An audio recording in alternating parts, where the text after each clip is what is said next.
जो ये लोग आस्था की बात करते हैं, इन्होंने तो हमारी पवित्र हनुमानगढ़ी में नमाज भी पढ़वाने का काम किया था। हनुमानगढ़ी पर नमाज पढ़ी गई, ये बात गलत है। जो लोग नमाज की बात उठाते हैं उनको मालूम होना चाहिए कि इस हनुमानगढ़ी का निर्माण एक मुसलमान ने ही कराया था। ब्रजभूषण के बयानों से मची खलबली, हिल गए दिल्ली तक बैठे महाबली। हनुमानगढ़ी नमाज पर दिया ऐसा बयान, छिड़ा महासंग्राम, मोदी शाह भी देखकर दंग। एक नहीं 5 बयानों ने बीजेपी सरकार को हिलाया, बीजेपी के दिग्गज नेताओं को पसीना आया। क्या ब्रजभूषण के त्योरों से बदलेगा मिशन 27 का खेल? अंदर की खबर अब आई बाहर। वो कहते हैं ना, राजनीति में सबसे ज्यादा हलचल तब नहीं मचती जब विपक्ष हमला करता है, बल्कि तब मचती है जब सत्ता पक्ष का ही कोई बड़ा चेहरा ऐसी बात कह दे जिस पर पूरे प्रदेश की नजर टिक जाए। उत्तर प्रदेश की राजनीति में इस समय कुछ ऐसा ही दिखा, क्योंकि गोंडा से पूर्व सांसद ब्रजभूषण शरण सिंह ने एक के बाद एक ऐसे बयान दिए जिसकी चर्चा अब सिर्फ अयोध्या तक सीमित नहीं रही, बल्कि लखनऊ से दिल्ली तक सियासी गलियारों में सुनाई दे रही है। जिसके बाद सवाल यही है कि आखिर ब्रजभूषण किस ओर इशारा कर रहे हैं? क्या मिशन 27 से पहले यूपी की राजनीति में नई पटकथा लिखी जा रही है, या फिर यह सिर्फ एक बड़े नेता का बेबाक शैली है?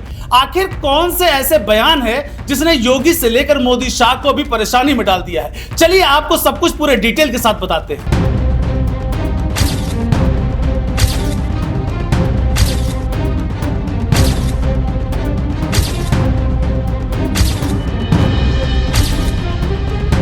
सबसे पहले बात उस बयान की जिसने सबसे ज्यादा सुर्खियां बटोरी। अयोध्या की हनुमानगढ़ी में नमाज पढ़े जाने के पुराने दावों पर ब्रजभूषण शरण सिंह ने साफ कहा है कि हनुमानगढ़ी में भाई कभी नमाज पढ़ी ही नहीं गई। उन्होंने इसे पूरी तरह से गलत बताया। इतना ही नहीं, उन्होंने यह भी दावा किया कि हनुमानगढ़ी का जो निर्माण है वो एक मुसलमान ने कराया था और आज भी वहां उससे जुड़ा पत्थर मौजूद है। उनका यह बयान ऐसे समय सामने आया है जब हाल के दिनों में हनुमानगढ़ी को लेकर राजनीतिक बयानबाजी तेज हो रही है। इससे पहले मुख्यमंत्री योगी आदित्यनाथ ने एक जनसभा में समाजवादी पार्टी पर हनुमानगढ़ी में नमाज पढ़वाने का आरोप लगाया था।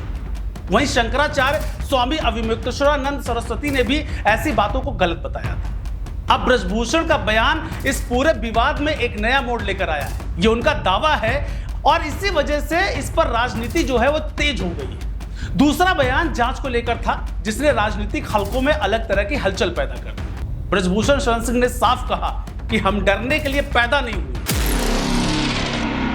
आगे उन्होंने कहा कि जांच होने दीजिए, अगर जांच सही हुई तो ठीक, और अगर गलत हुई तो हम फिर बोलेंगे। ये वो 3 शब्द हैं कि हम फिर बोलेंगे, अभी सबसे ज्यादा चर्चा में है। सियासी गलियारों में कहा जा रहा है आखिर ब्रजभूषण किस ओर इशारा कर रहे हैं। हालांकि उन्होंने किसी व्यक्ति का नाम लेकर कोई नया आरोप नहीं लगाया, लेकिन उनके बयान ने अटकलों का बाजार जरूर गर्म कर दिया है।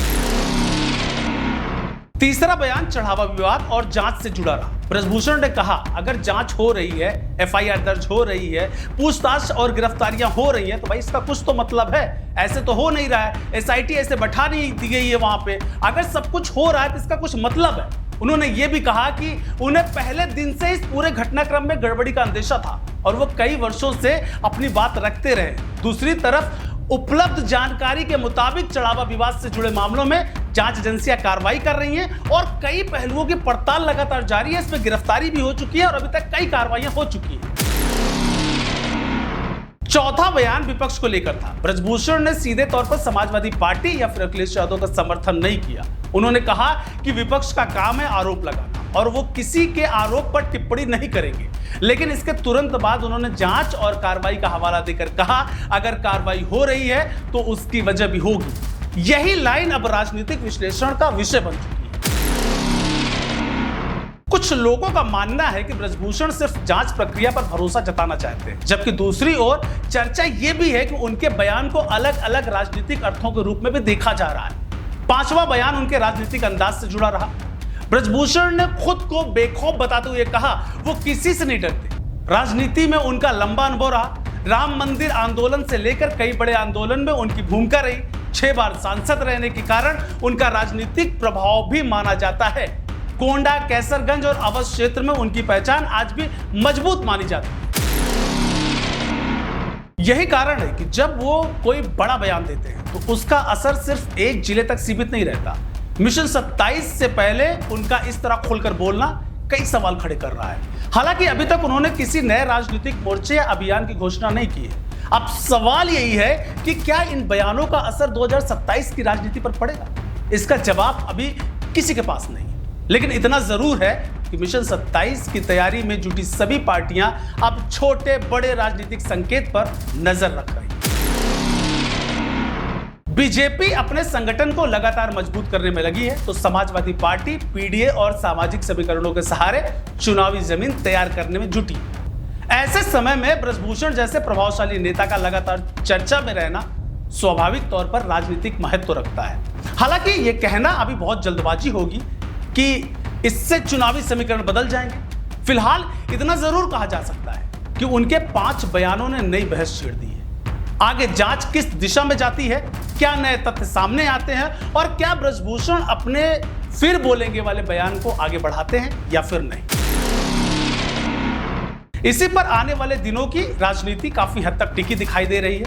मिशन 27 की बिसात बीत चुकी है, बयानबाजी तेज हो चुकी है और अब नजर इस बात पर रहेगी कि क्या यह चर्चा सिर्फ बयान तक सीमित रहती है या आने वाले समय में कोई बड़ा राजनीतिक मोड़ भी लेकर आती है। देश दुनिया की हर बड़ी सटीक और भरोसेमंद खबर देखने के लिए अभी विजिट करें हमारे वेबसाइट nowuttarpradesh.com और nownoida.com पर, क्योंकि यहाँ आपको सिर्फ सुर्खियां नहीं बल्कि पूरी जानकारी मिलेगी।